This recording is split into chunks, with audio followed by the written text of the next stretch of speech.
Porque o inimigo quer destruir você, mas ele não tem poder. Ele já foi destruído na cruz pelo sangue de Jesus. Amém? É isso. Agora eu pergunto a você. São dois sinais, ou duas marcas, ou dois selos. O de Deus e o da besta. Qual você quer? O de Deus ou da besta? Veja, não tem nada a ver com chip, não tem nada a ver com código de barras. Tem a ver com obediência e desobediência. Tem a ver com os mandamentos de Deus e com a desobediência aos mandamentos de Deus. Você deseja receber o selo de Deus?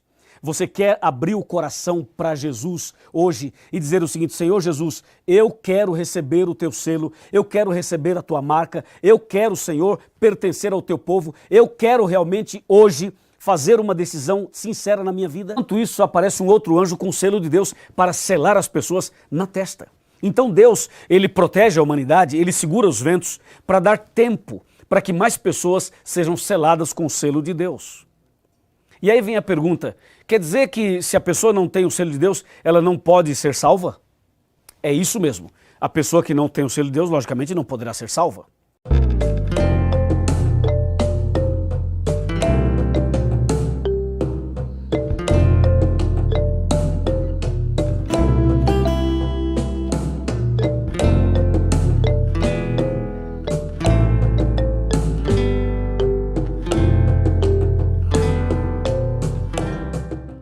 E qual é a marca da besta?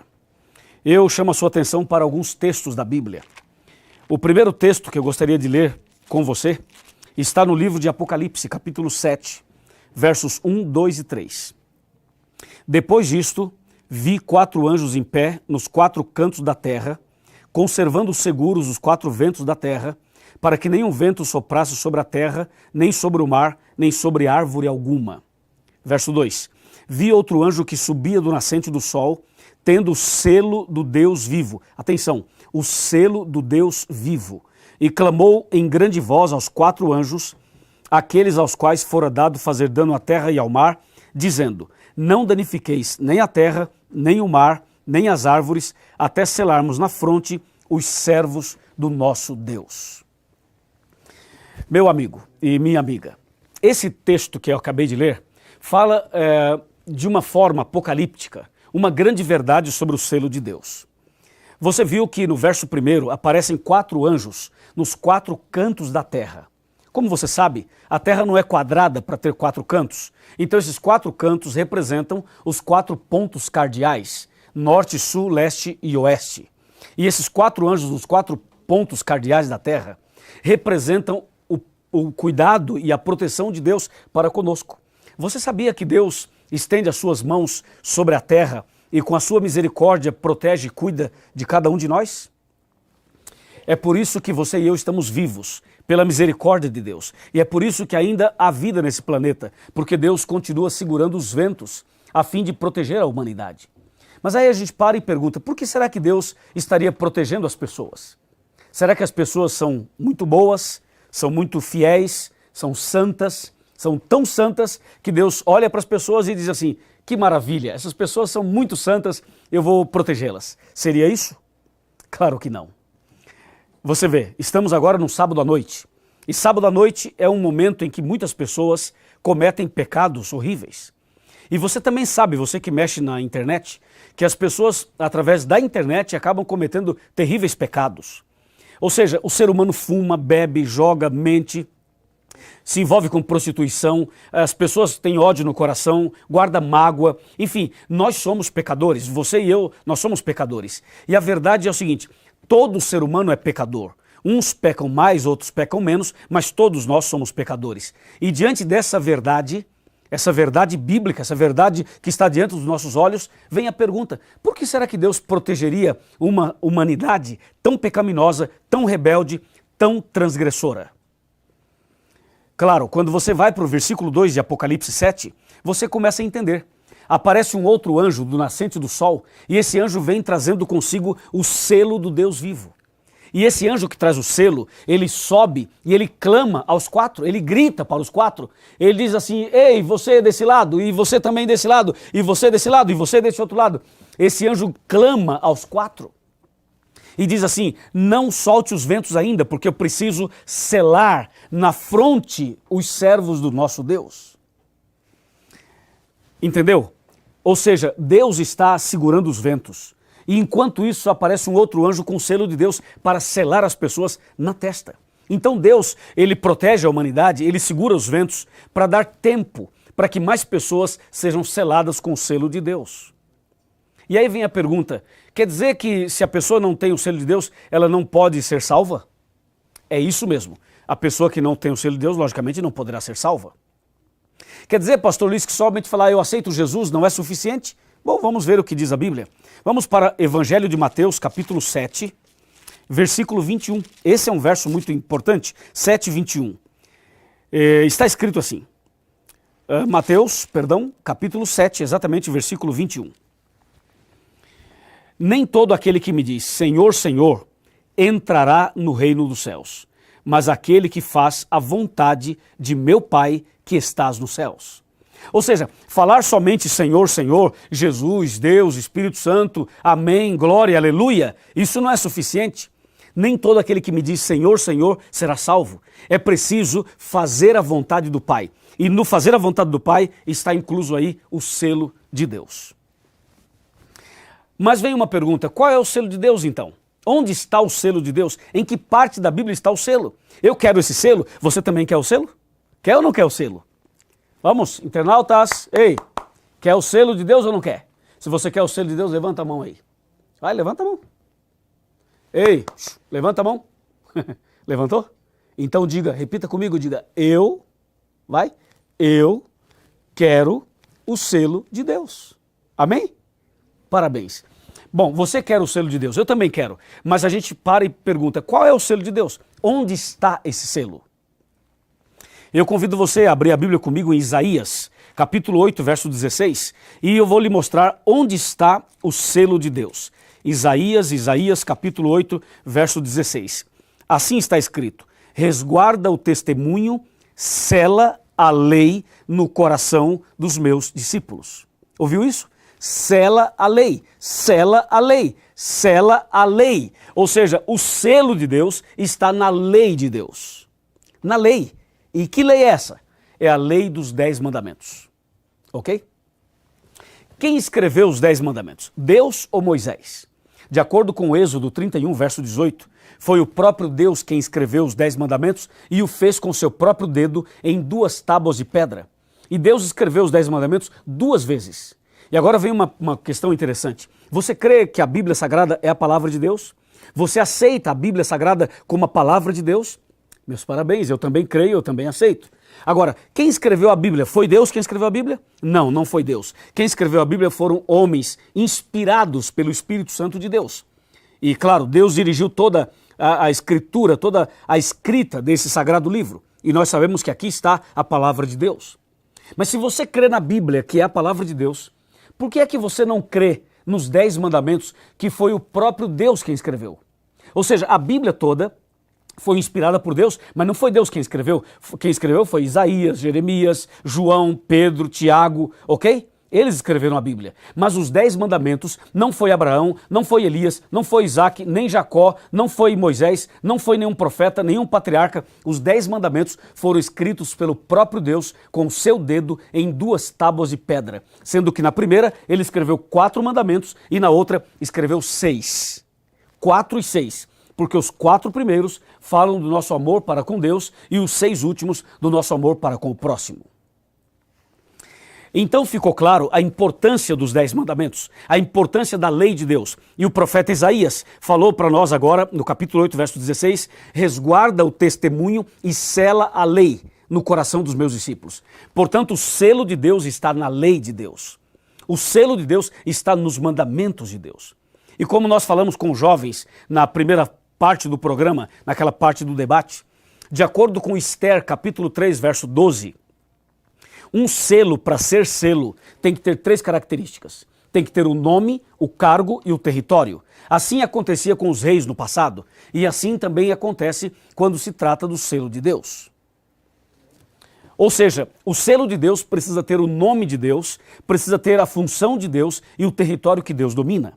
E quando você lê os 10 mandamentos, você descobre que tem um mandamento dos 10 que preenche as 3 características. A propósito, você sabe quais são os 10 mandamentos? Já leu alguma vez a santa lei de Deus escrita pelo dedo de Deus? Sim? Parabéns. Não? Não tem problema, eu vou falar para você na Bíblia os 10 mandamentos. E se você quer conferir, claro, eu vou falar de memória, mas eu quero te mostrar aqui Êxodo capítulo 20, ok? Êxodo 20 é o capítulo onde estão os 10 mandamentos, escritos pelo dedo de Deus. O primeiro mandamento é muito claro e diz assim: não terás outros deuses diante de mim. O segundo diz: não farás para ti imagens de esculturas e não te encurvarás diante delas. Eu estou falando de forma resumida, obviamente. Esse é o segundo mandamento. Agora para cá. O terceiro mandamento, que está no verso 7, diz assim: não tomarás o nome do Senhor teu Deus em vão, porque o Senhor não terá por inocente o que tomar o seu nome em vão. E o quarto mandamento, que vai do verso 8 até o verso 11, diz assim: lembra-te do dia de sábado para o santificar. 6 dias trabalharás e farás toda a tua obra. E aí continua até o verso 11. O quarto mandamento fala do sábado, fala do 7º dia, fala para guardar o sábado, para santificar o sábado. Esse é o quarto mandamento. O quinto mandamento, que já foi escrito na segunda tábua, no verso 12, diz assim: honra teu pai e tua mãe, para que se prolonguem os seus dias na terra que o Senhor teu Deus te dá. Esse é o quinto mandamento. O sexto está no verso 13, não matarás. O sétimo no verso 14, não adulterarás. O oitavo no verso 15, não furtarás. O nono no verso 16, não dirás falso testemunho contra o teu próximo. E o 10º e último no verso 17, que diz: não cobiçarás a casa do teu próximo, não cobiçarás a mulher do teu próximo, não cobiçarás nada do próximo. Esses são os 10 mandamentos escritos por Deus. E um desses 10 mandamentos preenche as características de um selo, que é o nome, o cargo e o território de Deus. Quando você vai para o livro de Ezequiel, por exemplo, o profeta Ezequiel destaca claramente qual desses 10 mandamentos é o selo de Deus ou o sinal de Deus. A gente pode usar a palavra selo ou a palavra sinal, que nesse caso significam a mesma coisa. Então eu vou lhe mostrar agora no livro do profeta Ezequiel qual dos 10 mandamentos é o sinal de Deus, é o selo de Deus, é a marca de Deus. Qual dos 10 mandamentos é o sinal entre Deus e o seu povo? É o sinal, é o selo que identifica o povo de Deus. Veja o que diz Ezequiel capítulo 20, versículo 12. Ezequiel 20, verso 12. Está preparado? Vamos lá. Também lhes dei os meus sábados, para servirem de sinal entre mim e eles, para que soubessem que eu sou o Senhor que os santifica. Então aqui no verso 12, está dizendo que Deus deu o sábado para servir de sinal entre Deus e o seu povo. E para confirmar isso que está no verso 12, vamos ler o verso 20. Seria Ezequiel capítulo 20, versículo 20, que diz assim: santificai os meus sábados, pois servirão de sinal entre mim e vós, para que saibais que eu sou o Senhor vosso Deus. Está claro, não está? Você viu que o profeta Ezequiel, inspirado pelo Espírito Santo, ele diz que o quarto mandamento, são 10, ok? O quarto mandamento que fala sobre o sábado é o sinal entre Deus e o seu povo. Você viu? Está na Bíblia. Está aqui claramente. Eu pergunto, você crê na Bíblia? Hã? Ou você só crê no Novo Testamento e não crê no Antigo Testamento? Ou você só acredita no Antigo e não acredita no Novo? Você crê na Bíblia ou não crê na Bíblia? Hã? Vamos? Se você crê na Bíblia, você entendeu que o sinal entre Deus e o seu povo, que o selo de Deus é o sábado. O quarto mandamento. São 10, o quarto mandamento fala do sábado. Esse é o sinal, esse é o selo, essa é a marca de Deus. Amém? Você sabe que Deus fez o mundo em uma semana? Ele criou o mundo em uma semana. E no 6º dia, Deus fez Adão e Eva. Mas depois de fazer o homem na sexta-feira, Deus fez mais um dia, que é o 7º dia. E o profeta Moisés, ao escrever sobre isso, ele faz com que no Novo Testamento, esse link do que Moisés escreveu, aparece no Novo Testamento. Quando você vai para Marcos 2, 27 e 28, sabe o que está escrito lá? Eu vou ler para você. Linkando com o que Moisés escreveu. Veja só o Novo Testamento no livro de Marcos. Porque tem gente que fala assim, pastor, mas eu quero ver no Novo. No Velho eu sei que tem, mas e no Novo? No Novo, no Novo. Tá bom, calma, eu vou te mostrar no Novo, tá aqui. Marcos 2, 27 e 28. Tá aqui. E acrescentou, o sábado foi estabelecido por causa do homem, e não o homem por causa do sábado. De sorte que o Filho do Homem é Senhor também do sábado. Você viu? O sábado foi feito por causa do homem. Claro, o sábado não foi feito para Deus descansar.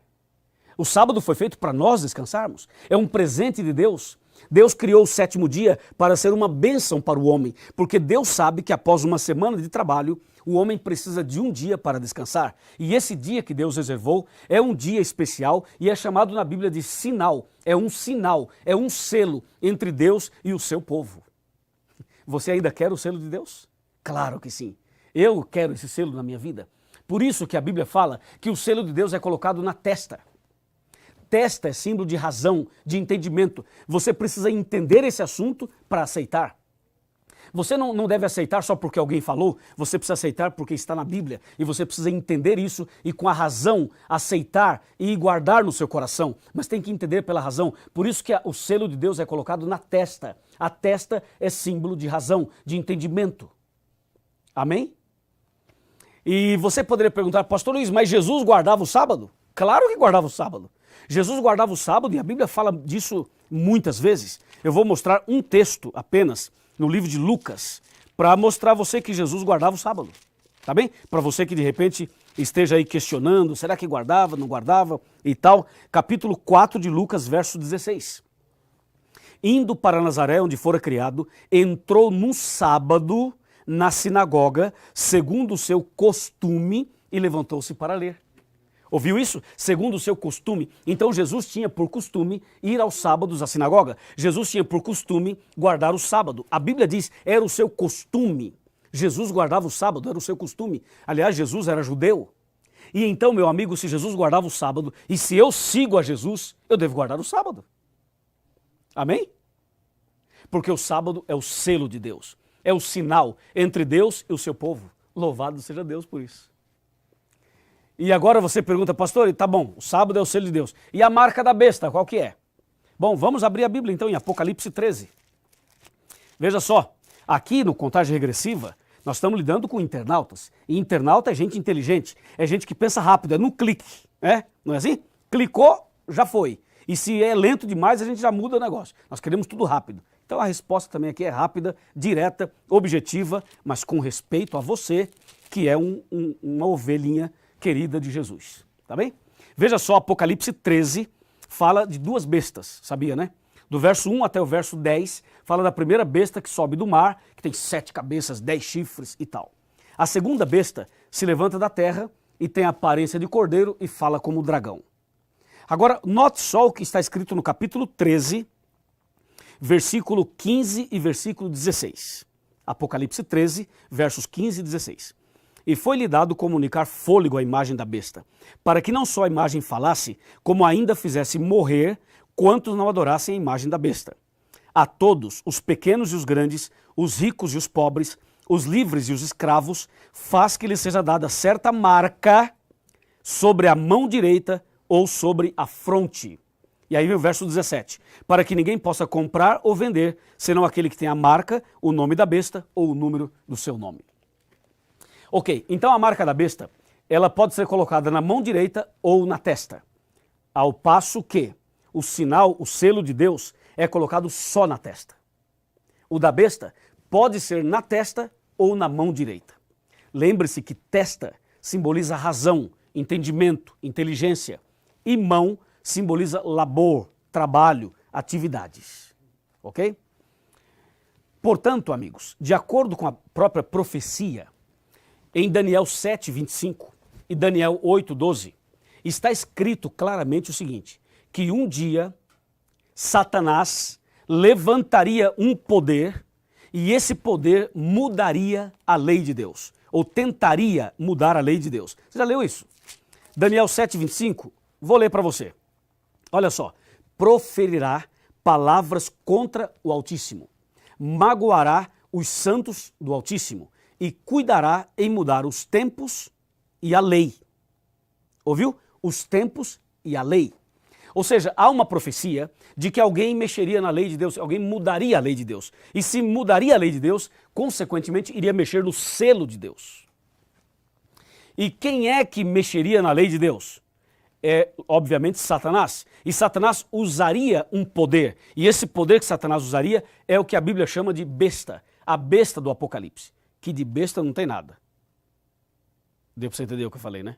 Quando eu falei que de besta não tem nada, eu quero dizer o seguinte: esse movimento religioso e político, chamado de besta do Apocalipse, eles são muito inteligentes. A expressão besta é no sentido de que é uma linguagem apocalíptica que se refere a um animal e mostrando as garras de um poder, por isso é chamado de besta, que é um animal. Só que, na verdade, essa besta representa um poder político e religioso. E esse poder, no passado, perseguiu os cristãos. No passado, na Idade Média, perseguiu os cristãos, queimou bíblias, matou pessoas e jogou a verdade de Deus por terra, como diz Daniel 8:12 e Daniel 7:25. E esse poder, chamado de besta no Apocalipse, é o poder que mexeria na lei de Deus, como profetizou Daniel. Ou seja, o que esse poder fez? Esse poder fez o seguinte: pegou o quarto mandamento, que fala para guardar o sábado, tirou esse mandamento e colocou o domingo no lugar. Deu para você entender? Ou seja, se você voltar um pouquinho na história, você vai perceber que no dia 7 de março do ano 321, Constantino, imperador romano, ele faz um decreto, ele faz um edito, ele faz um documento, onde ele diz assim, que todos os moradores, os artífices, os juízes, as pessoas e tal, ele faz uma lista e diz assim, que descansem no venerável dia do sol. Quando esse decreto foi feito, 7 de março de 321, e ele fala dia venerável, dia do sol, era o primeiro dia da semana. Porque dos 7 dias da semana, Deus colocou o nome só em um dia, que é o 7º dia, e o nome é sábado. Mas, quando Constantino fez esse decreto, esse documento, ele diz assim que as pessoas deveriam descansar no venerável dia do sol. E o venerável dia do sol, para as pessoas naquela época, era o primeiro dia da semana, que de acordo com a Bíblia, chama primeiro dia da semana. E a partir daí começou um movimento para mudar o dia de guarda do sábado para o domingo, do 7º dia para o primeiro dia da semana. Tudo porque havia aí uma certa disputa e havia um certo conflito com os judeus. Porque os judeus sempre guardaram o sábado. Mas agora o movimento de Roma, o movimento do Império Romano, que trabalhou contra aí os judeus, eles começam esse trabalho para tentar colocar o próprio dia de descanso. E elegem o primeiro dia da semana. E colocam o nome nesse dia. E o nome que eles colocam é domingo. Sabe por quê? O primeiro dia da semana chama domingo. Sabe por quê? Quer saber ou não? Ok, vou te contar. O primeiro dia da semana se chama domingo, porque esse nome domingo significa dia do sol. Você pode ver isso em português, em inglês, em alemão, em qualquer outro idioma. Domingo significa dia do sol. Era o dia dedicado ao sol. Consequentemente, os adoradores do sol, então tinha o primeiro dia da semana como dia principal das suas adorações. E o que aconteceu é que colocaram o nome de domingo no primeiro dia da semana. E com o passar do tempo, a Igreja de Roma, então, assume definitivamente o que Constantino havia feito como um decreto. E a Igreja de Roma coloca essa mudança como um mandamento do catecismo. E você pega o catecismo romano, está lá o 3º mandamento assim, guardar domingos e festas.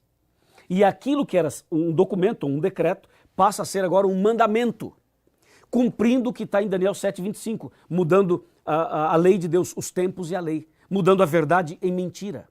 Então o que acontece? Acontece que o que a Bíblia chama de selo de Deus e marca da besta são duas coisas opostas. Quando eu falo opostas, ou seja, é uma atitude do inimigo em mexer no selo de Deus e colocar a sua marca.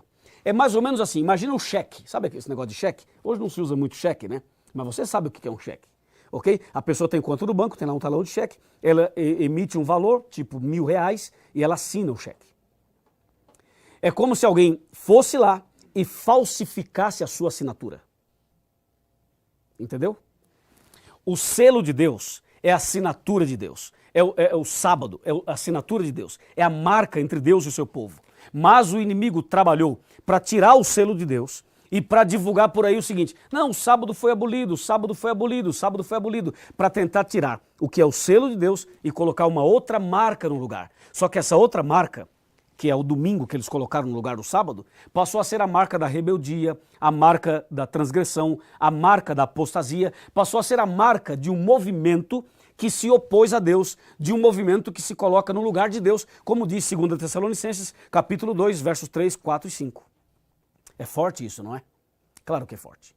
Mas aqui nós estamos para estudar a Bíblia e estudamos com muito respeito a você, porque o que nós queremos é que você seja protegido, porque o inimigo quer destruir você, mas ele não tem poder. Ele já foi destruído na cruz pelo sangue de Jesus. Amém? É isso. Agora eu pergunto a você. São dois sinais, ou duas marcas, ou dois selos. O de Deus e o da besta. Qual você quer? O de Deus ou da besta? Veja, não tem nada a ver com chip, não tem nada a ver com código de barras. Tem a ver com obediência e desobediência. Tem a ver com os mandamentos de Deus e com a desobediência aos mandamentos de Deus. Você deseja receber o selo de Deus? Você quer abrir o coração para Jesus hoje e dizer o seguinte: Senhor Jesus, eu quero receber o teu selo, eu quero receber a tua marca, eu quero, Senhor, pertencer ao teu povo, eu quero realmente hoje fazer uma decisão sincera na minha vida? Você deseja tomar atitude e falar assim: vou guardar o sábado? Você está disposto ou disposta a fazer essa decisão? Agora eu quero ver se você tem fé ou se você não tem fé.